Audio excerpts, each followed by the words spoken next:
how these denser particles will begin to fall toward the bottom, and also gives researchers an opportunity to see how the suspended particles, which are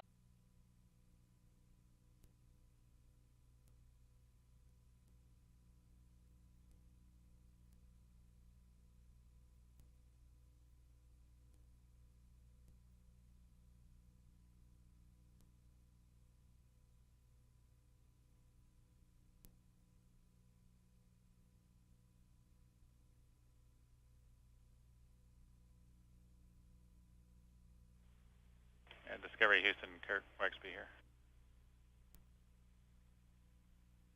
Go ahead, Wexby.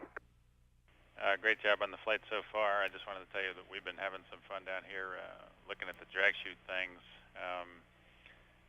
And I'll start this short discussion by saying that we do think it will be a normal entry, and none of the things will happen about the drag chute.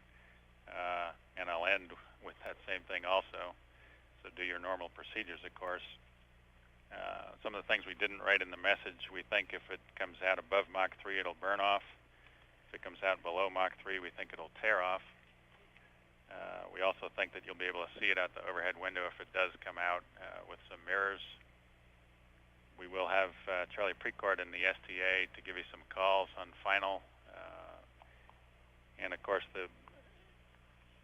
although it is the worst possible thing, that's what we do best down here, is think about the worst possible. If it does come out close to the ground, the best thing to do is to take your hands off the RHC and let the pitch transient occur, which the sim studies show will be a couple of degrees up first and then down, and it'll be over in about a second or two after you jettison the chute, and then you can resume flying.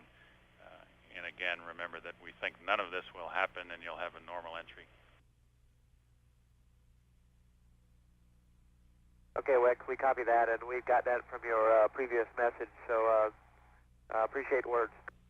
Okay, thanks. Great job on the flight.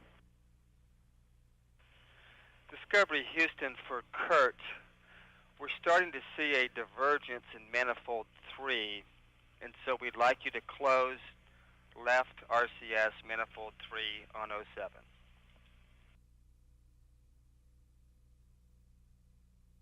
Copy, close RCS manifold 3 on 07 for the left side.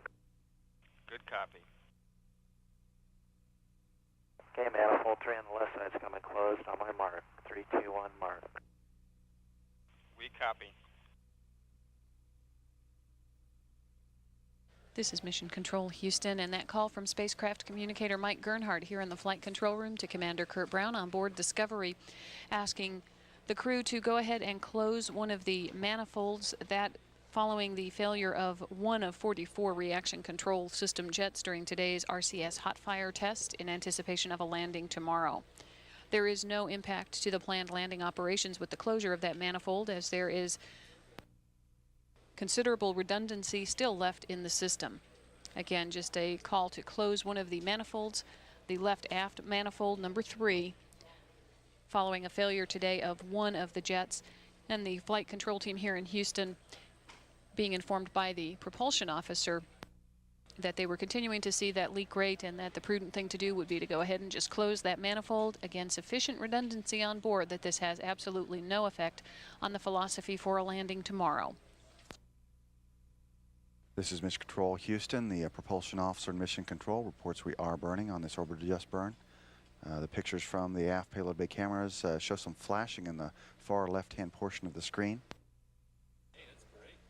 Here are the reaction control system engines burning at the aft of the shuttle.